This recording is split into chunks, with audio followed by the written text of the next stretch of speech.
Hi, Gary Zacharias here with the Apologist bookshelf. I have a heavy-duty history book here that I'd like to look at this time. It's called One Nation Under Gods, plural, One Nation Under Gods. It's a history of the Mormon Church by Richard Baines, Abanes. He's a religion journalist, lives in our area, Southern California. He's written a lot of books. One was an award-winning book called American Militias, Rebellion, Racism, and Religion. And several people comment favorably about this book on the back cover. I think it's interesting. One of the people who likes it a lot is Michael Shermer, who's the publisher of Skeptic Magazine and not a Christian. He said, this book is sure to stir things up, both in the Mormon and Christian religious communities. One Nation Under Gods is a triumph of research and wisdom. So you hear it from a non-Christian, but you also hear it from Hank Hanegraaff, who's the Bible Answer Man, head of Christian Research Institute. He says this is a unique and fascinating book that reveals not only the true and complete history of Mormonism, from its 19th century origins to the 2002 Olympics, but also documents many of those rarely discussed aspects of Mormon history known only to serious investigators of Mormonism's past. Now you notice Hanegraaff said it goes up to the 2002 Olympics, but that's all right. That means it's almost 20 years old as far as its history, but this is a focus especially on the early history of the Mormon Church, things that most people don't know. And I thought it was fascinating that the person who wrote the foreword is Sandra Tanner, great-great-grandchild of Brigham Young. Now, she grew up as a Mormon. She said, I was raised in the Church of Jesus Christ of Latter-day Saints, but came to a conclusion that that was not really the true religion. And she said she discovered that the Mormon hierarchy had been, from its very start, been deliberately suppressing information about the history of Mormonism. So she says Baines in his book is talking about the desires the LDS Church had for economic and political dominance. And she talks about how this book covers assassinations, murders, the move to Utah, Mormons moving to Utah, blood atonement killings, polygamy, Mormon cover-ups, and conspiracies. So she calls it a well-written and absorbing book. And when we get to the actual author's preface, he says it's kind of disappointing. He says some of the least reliable accounts of Mormon history have been produced by the LDS Church. So it says in their past, in a 1981 address at BYU, a man named D. Michael Quinn, he was an expert in the field of Mormon studies, he urged historians to conceal controversies and difficulties of the Mormon past and not have anything that would criticize the church. And his claim is that the Mormon Church has for decades been spinning a biased picture of the LDS faith. And so I'm going to focus on just one chapter. I mean, this book has so much, but chapter 4 is called Smith's Golden Book. And I thought this would actually be a good chapter to talk about because it focuses on the Book of Mormon especially. And he starts off by saying, the big picture is that Mormonism started with an 1820 vision that Joseph Smith had of God and Jesus. Then in 1825, he was visited by the angel Moroni, and then that led him to 2 years later, 1827, to retrieve the Book of Mormon golden plates and then translate them, and by 1830, that information was released. He said, well, that's the story. But he said, really, the plausible events that led up to the Book of Mormon were more likely this. And I will read it briefly, but this is something you might want to pick up and find more about as you read the rest of the book. So he says 1819, around 1820, Joseph Smith Sr. and his sons, and he said all of them, practiced folk magic and occultism. They became involved in digging up money. Joseph Jr. discovered some kind of stone in a well that he was helping dig, and he begins to use it as a seer stone to locate buried treasure, stolen goods, and silver deposits. He says the family continued at that time to practice divination and rural folk magic. Well, 1822 to 1824, his fame as a money digger and a fortune teller and a seer spread throughout New York and Pennsylvania. Now he's getting hired all the time. 1825, people want him to help them find buried treasure through these occult skills. In 1826, he's still money digging in New York. He gets arrested, tried, and convicted as a glass looker, I guess using these seer stones. 1826, 1827, he starts spreading a story that he had a dream a few years back where he learned from a bloody ghost about a secret location of some golden plates hidden in a hill. And these plates supposedly was like a treasure map. It told where you could find buried treasure. Well, that bloody ghost dream by 1828, 1830 turned into something different. It was a vision of a spirit. And then there was a vision of an angel, and finally a vision of an angel named Nephi and or Moroni. 1827, he allegedly retrieved these plates, changed his story, and talked about America's ancient inhabitants.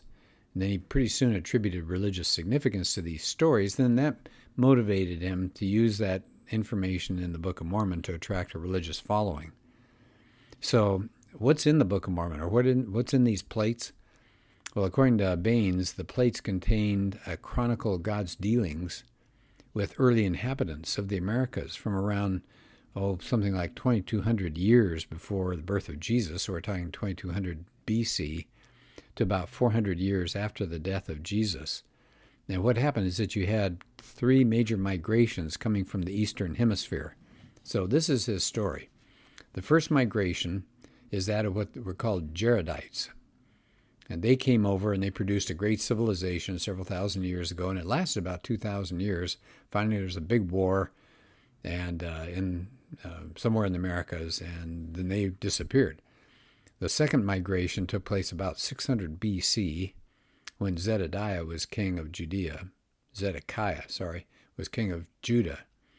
And so a prophet named Lehi and his friend Ishmael led their families out of Jerusalem, and they came over to the Americas, and they established a great civilization.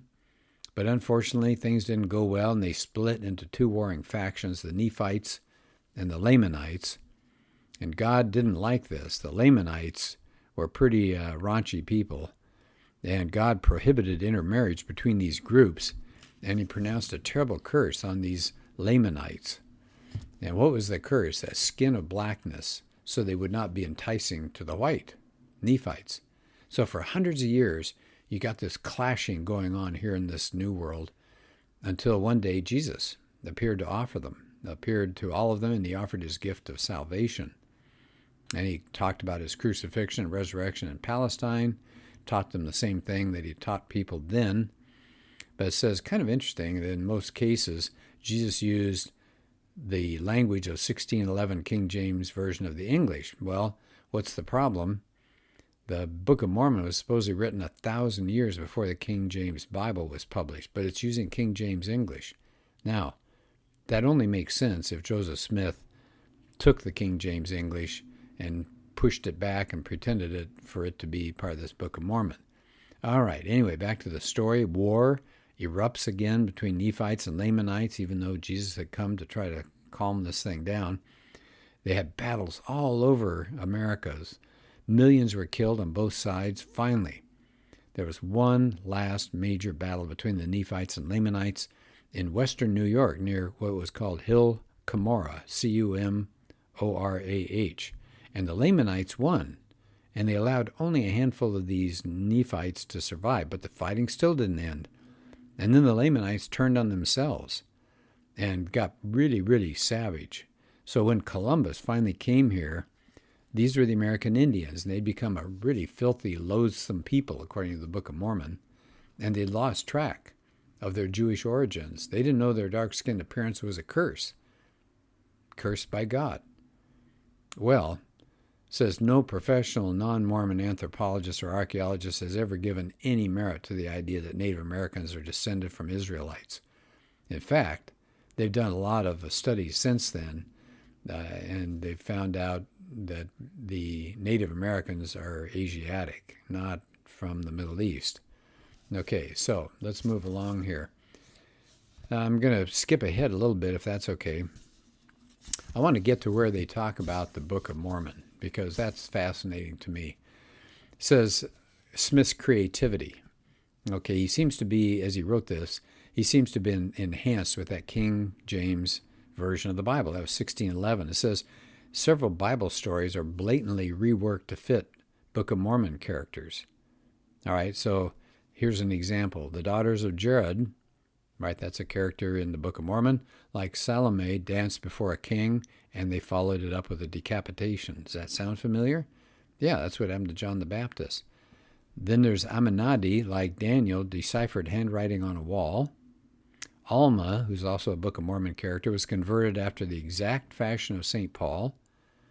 The daughters of the Lamanites were abducted like the dancing daughters of Shiloh. That's in Judges 21.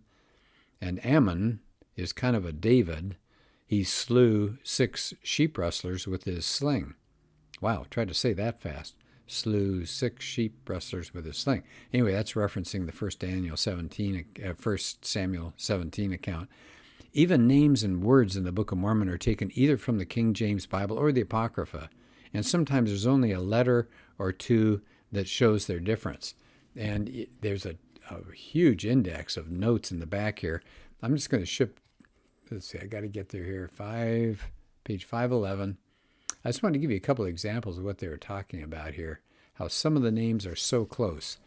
Okay, the Bible had a character named Omer. In the Book of Mormon, it's Omner. There's a character in the Bible named Nahum. In the Book of Mormon, there is a Nahom, H-O-M instead of U-M. There's Gershon in Genesis in the Bible. There's Jershon, J instead of a G in the Book of Mormon. Ham is in the Bible. Hem, H-E-M, is in the Book of Mormon. Nephi, there's it's all the way through there. That's from the Apocrypha, exactly the same spelling. Laban is the same. Zedekiah is in Apocrypha. Zedekiah is in the Book of Mormon. Isaiah is in the Apocrypha. Isaiah, same spelling, is in the Book of Mormon. So many of the names are just borrowed, just with very little change. In other places, Smith plagiarized. He plagiarized material. And I won't read it to you because it'll take too much time, but they have all sorts of quotations here that are from the Apocrypha, and it's just word for word from the Book of Mormon. Now, the Apocrypha was written well after the Book of Mormon. Okay, so what happened there? What did Smith do? He borrowed from the Apocrypha and put it in the Book of Mormon. So there's a ton of places here. Let me just give you just maybe 2 or 3 from the King James to show you how little got changed. The Bible says, the Son of Righteousness arise with healing in his wings. Book of Mormon says, he shall rise from the dead with healing in his wings. Book of Mormon, the gall of bitterness and bonds of iniquity. Where'd they get that? The Bible, King James, the gall of bitterness and then the bond of iniquity. O wretched man that I am. That's in both, King James, Book of Mormon, and it goes on and it goes on. So, there's another section. I just have to share this with you because as an English teacher, I got a kick out of this. It says when the original 1830 Book of Mormon was released, you could see the awful grammar that was in there. It says he would insert all sorts of words that weren't important. He'd put no when he should have used any. He did all sorts of things. And here's a partial listing of what you hear if you picked up the original 1830 Book of Mormon. Remember, this is called one of the most accurate and true and well-written books, according to the Mormons. Oh, listen to this. Moroni was a coming against them. As I was a journeying, they did not fight against God no more. I have not sought gold nor silver, nor a manner of riches of you. No man can look in them, lest he should look for that he had not aught. This they done throughout the land. This he done that he might subject them. Okay, well, that gives you an idea. The grammar is pretty bad. It says many of those errors, and there are many, good heavens. They got names wrong. They got all sorts of things wrong. It says many of those errors in the 1830 Book of Mormon have been corrected by LDS leaders. And I guess somebody's toted this all up, but it says by 2001, the Book of Mormon had undergone a textual facelift of around 4,000 substantive changes, not just a comma or something, but big changes. And again, all of this is referenced in a huge section of notes. In fact, let me take a second just to give you an idea of how many notes are in here. Good grief. I'm still flipping through the pages to try to find where it starts. Okay, so here we go. The notes start on 480 and they go to over 600. You got almost 200 pages of notes. And then as the chapter begins to wind down, it talks about all these errors. Oh yeah, this is what Smith called Book of Mormon. Smith said it's the most correct of any book on earth. Well, the author ends up this chapter saying the most damaging strike against the Book of Mormon is the lack of any archaeological evidence to support it. And that's true. I think they even asked the Smithsonian one time, is there any evidence? I mean, think about what they've claimed here, that there were millions of people living in civilizations, fighting huge battles, and they have found nothing, not a single stone, not a single arrowhead, not a coin, not a chariot, nothing that would reflect the Book of Mormon. They cannot produce a map. They don't know where any of this took place. So that gives you an idea at least of this chapter. But it continues with the story of the Mormons and has some interesting pictures, and it's just a really well done book. Pretty impressive.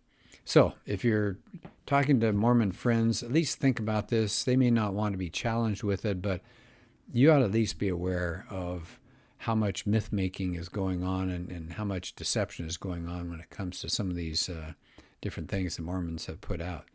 Okay, by the way, I've got a Mormon neighbor. I got several Mormon neighbors. They're wonderful people. I love them to death. And I just feel so bad that something like this is taking them down a wrong road. I don't know how they're dealing with this, and I try to walk lightly when we talk about it. I've talked to one of my neighbors about this, but he's pretty staunch. And he says, yeah, I don't know right now. He's hoping that in the future, more archaeological discoveries will be made and everything will work out okay. And I don't think that's the case. But great people, and I just wanted you to have some background. You may not want to use this when you talk to Mormon friends, but it's just more for us to know and realize this is a terrible house of cards that they're living in. Okay, well, thanks so much for being part of this podcast, and talk to you later.